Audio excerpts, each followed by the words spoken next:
Su vida fue un poco trágica, dado que le tocó hoy le llamamos pandemia, en aquella época pues era la peste. Ajá. Pero presentaba a Nostradamus leyendo el futuro como en una olla dorada. Y él se asomaba al agua porque estaba llena de agua y veía ahí los sucesos. Ah, como leyendo el agua, ¿no? Ajá. Puras mentiras. Develando los secretos. ¿Qué tal, amigos? ¿Cómo están? Qué bueno que están sintonizándonos una vez más. Lo prometido es deuda. Así es. Hola, mi querida Nal. Hola, Suset. ¿Qué tal todos? ¿Cómo están? Gracias por estar acá con nosotros una vez más. Y bueno, lo prometido es deuda, Nal. Vamos a hablar de Nostradamus. Exacto. Vamos a hablar de Nostradamus. Y bueno, pues acá tenemos cosas muy, muy interesantes que hablar, porque ya saben que estamos en el podcast Develando los Secretos. Y aquí vamos a hablar de cosas, como dices tú, que todo el mundo se pregunta, pero que nadie sabe. Exactamente, o que tiene referencias equivocadas sobre la realidad. Exacto. Bueno, pues entonces empecemos.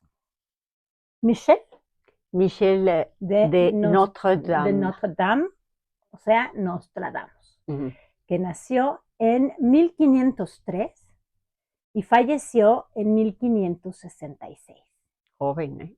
Joven. Su vida fue un poco trágica, dado que le tocó hoy le llamamos pandemia, en aquella época pues era la peste. Ajá. ¿No? Y bueno, pues yo lo que les puedo contar, así como tipo chismecito, es que él se casó 2 veces. La primera vez perdió a su esposa justamente en esta pandemia o peste y a sus hijos. Entonces, sí ha de haber sido Algo muy una doloroso. vida muy dolorosa.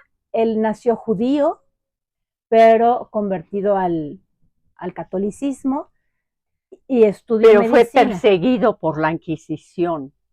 Entonces él siempre estaba así como con temor de la iglesia. Claro, ¿cómo no iba a ser una vida trágica si vives perseguido, no? Por supuesto, y hacía predicciones sobre el papado. ¿Ah, sí? Sí, A sí. ver, entremos ahora Bueno, sí bueno. a ver, ¿qué pasó? Cuéntanos. Primero, no sé si recuerdas esa película de Orson Welles. Eso te iba a preguntar, pero quería que nos platicaras para que... Pero a ver, sí es cierto. Hay una película de Orson Welles. Ajá. Pero ¿qué tan cierto es eso que vemos en esa película? Mira, Orson Welles fue un director magnífico, fue el que hizo la película del Ciudadano Kane, y después hizo esta de Nostradamus, pero presentaba a Nostradamus leyendo el futuro como en una olla dorada. Y él se asomaba al agua porque estaba llena de agua y veía ahí los sucesos. Ah, como leyendo el agua, ¿no? Ajá. Puras mentiras. En realidad, él también dijo sobre sus predicciones muchas mentiras, pero Nostradamus ha sido, no se le deja en su momento histórico, sino se le atribuyen una cantidad de predicciones futuras. Hasta la fecha todavía están diciendo que Nostradamus predijo la guerra entre Ucrania y Rusia. Eso obviamente no es cierto. Bueno, no sé si no sea cierto, pero... Claro que no. Pero, a ver, ni siquiera dijo países. Y como No. todo lo decía en verso y de una manera así como y veladona. Además Ucrania perteneció a Rusia. Exacto. Ahora el problema de Rusia es que quiere nuevamente hacerse dueño de Ucrania. Ese es el fundamento de la guerra actual, así es que ni siquiera podía haber inventado esa guerra. Claro. Era inexistente esa división. O sea, Nostradamus no era un profeta. No predecía cosas. No. Mira, otra cosa que se le atribuye es la Revolución Francesa. Uh-huh. A mí me tocó escuchar una vez en televisión a uno de estos comunicadores que habló sobre el ascenso de Hitler. Exacto, habló, bueno, es que hay dos cosas que supuestamente dijo muy importantes, que era el gran incendio de Londres. Ajá. Y el ascenso de Hitler. Bueno, pero que ocultaba el nombre para que no lo descubrieran y le puso Hister. Hister es como le llamaba al río Danubio en aquella época. Ergo es falso.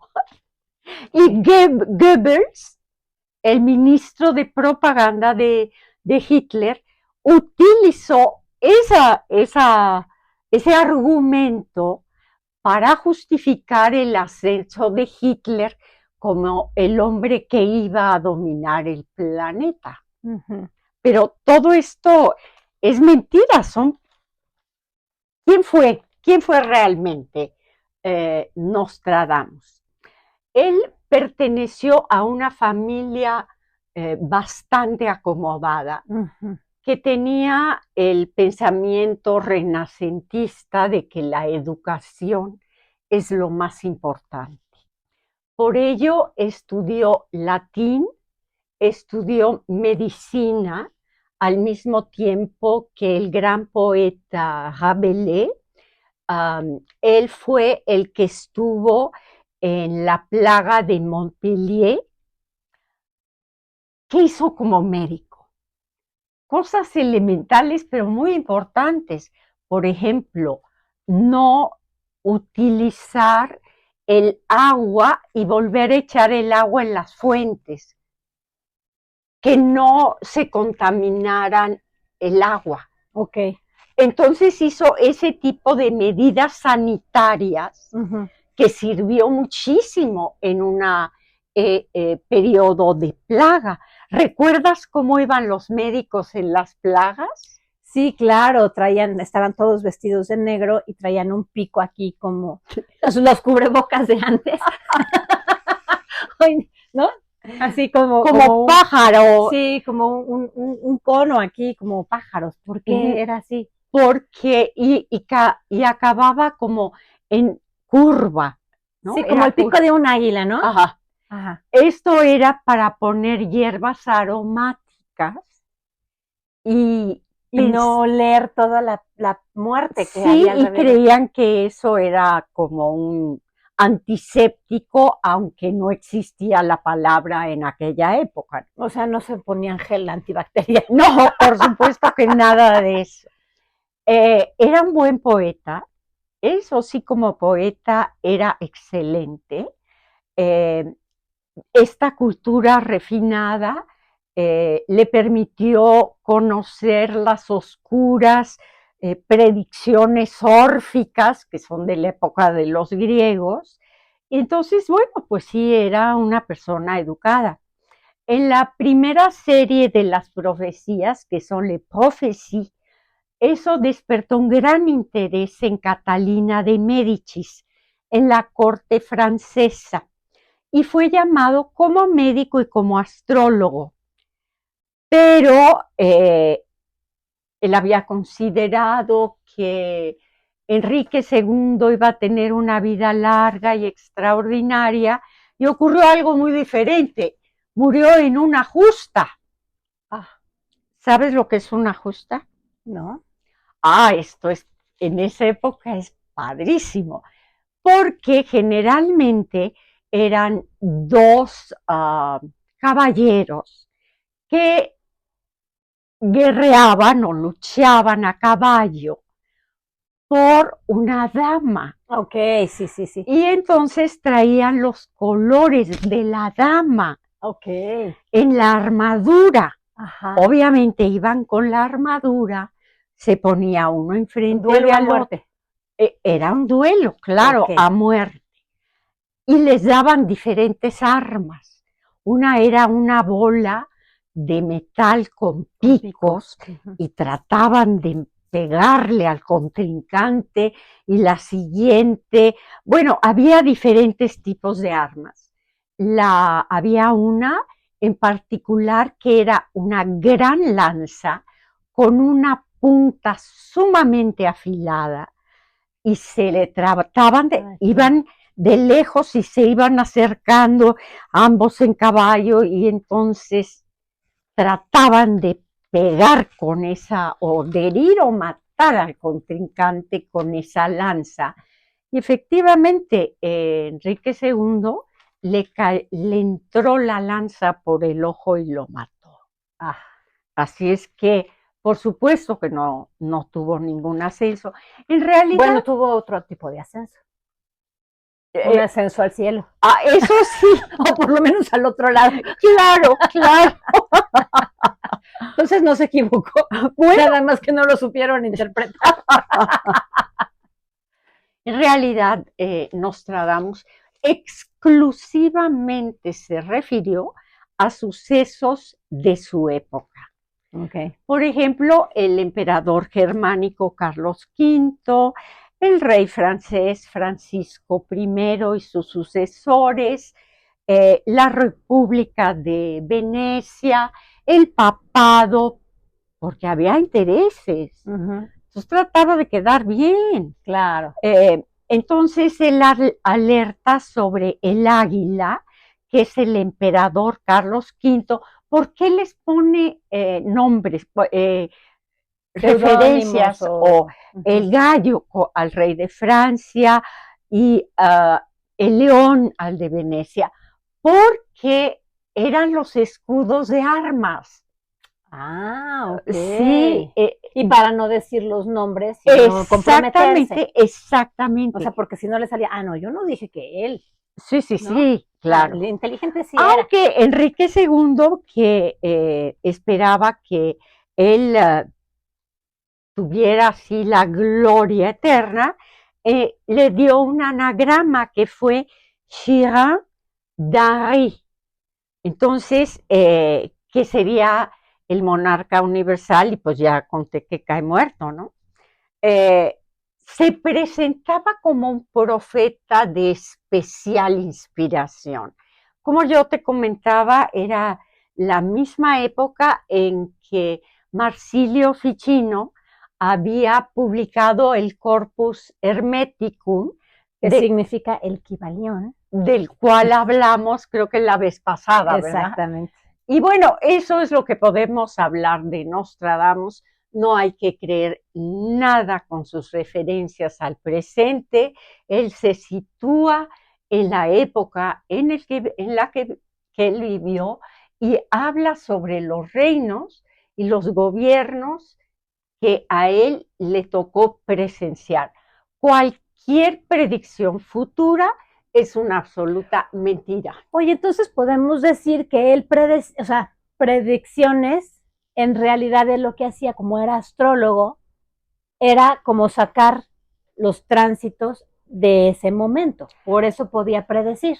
Pero como astrólogo era muy malo. ¿En serio? Sí. Bueno, pues estamos viendo que dijo puras mentiras. No, ya lo sé, pero a lo mejor, por ejemplo, nada más estaba enfocando en ese momento. O sea, no es que se proyectara hasta el 2026, sino que en ese momento él estaba como viendo cómo estaba el tema astrológicamente, o cómo era que predecía, o le llegaban las ideas, o escribía y la gente lo pensó. No, mira, ya sabemos, porque publicó Le Prophétie. Se presentaba como un profeta. O sea, él se autoproclamó. Exactamente, mira. Okay. La película de Orson Welles habla de las mentiras que el propio Nostradamus dijo sobre sí mismo. Ok. Sí, todas son mentiras. Entonces ya sabemos que pues no, el caso de Nostradamus no es cierto. Así es que hemos desacreditado a otro personaje que originalmente fue un personaje histórico. Emblemático, porque todo el mundo habla de las profecías de Nostradamus. Uh-huh. De hecho, yo me acuerdo que en el 2000, Uh-huh. como íbamos a cambiar de siglo y era el 2000 y no sé qué, mucha gente estaba con el estrés de que es que Nostradamus dijo que era el fin del mundo, y yo no sé de dónde sacan, porque luego también como que hacen hacen de algo tan grande que la gente se lo empieza a creer, ¿no? Sí. Y luego, no, como no pasó nada en el 2000, que en el 2012, Ajá. que en el 2012 se iba a acabar el mundo, y claro, evidentemente nos meten tanta cosa que mucha gente se lo cree porque no vieron este podcast. Pero ahora ya no se dejen intimidar que por las profecías y que nueva peste y que nueva...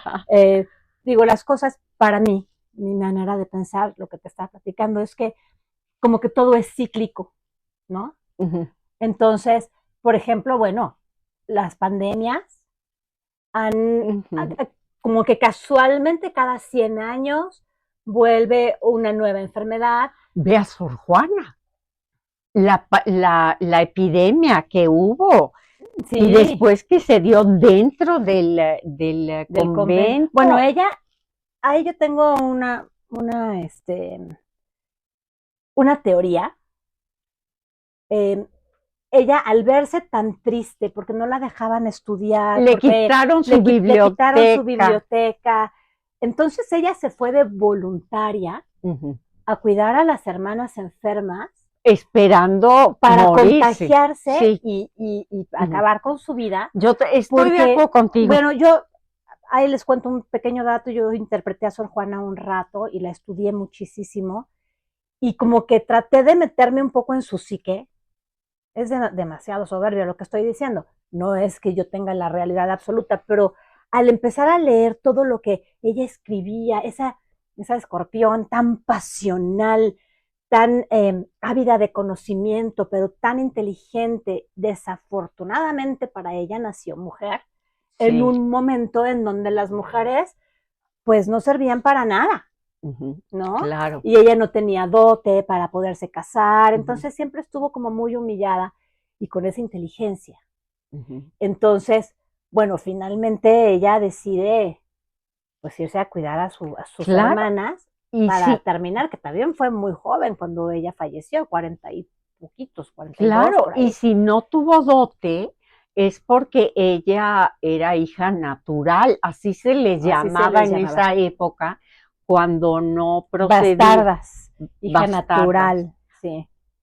¿Sabes de dónde viene la palabra bastarda? ¿De dónde viene la palabra bastarda? Esto, perdón, ya es fuera de tema, pero ya les platicamos de Nostradamus, ahora estamos en tiempos extras. Antiguamente, los reyes tenían pues la alcoba nupcial. Claro. Que era terrible, porque además era enfrente de testigos, sí, para que se constatara la consumación del matrimonio. Ajá. Lo cual ha de haber sido... Qué vergonzoso para empezar. Qué cosa. Te quitaba cualquier ganas. Claro, cualquier deseo. Y ocurrió que cuando buscaban a una de las criaditas, no podían ir a la tálamo nupcial. Claro. E iban a las caballerizas. Entonces, bastarda viene de a los caballos les ponían la silla de montar. La silla, esa es la bastardía. Y de ahí procede la palabra bastarda. Porque fue concebida en donde estaban los caballos. Así, exactamente. Anda. En el establo. Mira. Bueno, pues muchas gracias por atendernos una vez más en este podcast que es el número 4. Y espero que sigan viéndonos y escuchándonos con sorpresas y secretos develados. Exacto. Exacto. No olviden suscribirse para que sigan teniendo las notificaciones de cada vez que subimos un nuevo podcast. Muchas gracias por sus comentarios. Nos vemos el ¿Qué tal los próximo? comentarios que nos mandaron? Ay, Estuvieron lindos. gracias. Gracias, nos llegaron como personal, los pueden poner aquí en la cajita de comentarios, estaría lindo para que todo el mundo los lea. Ay, sí, yo. Pero sí, muchísimas gracias por sus comentarios, fueron lindos. Y otra cosa, la próxima vez vamos a hablar de la hermenéutica de la sospecha, es lo que yo había dicho, pero se me antojó otro tema. ¿Cuál? Los egregores, ¿qué es un egregor? Oh, y eso está muy interesante. Y los indios navajos. ¿Qué te parece si hacemos algo? ¿Qué? Tenemos 2 temas. Si nos escriben y nos dicen cuál quieren. ¡Claro! Elijan. Entonces, claro, tampoco se tarden muchísimo porque lo tenemos que preparar, no vayan a creer que llegamos y ya. Digo, Narda sabe muchísimo, pero también estudia y yo también para poder estar ahí, poder hablar de cosas un poco más sentadas en la investigación, ¿no? La hermenéutica de la sospecha es sobre qué tan verdadero y qué tan críticos somos cuando analizamos un texto escrito o escuchado. Esa sería la hermenéutica de la sospecha.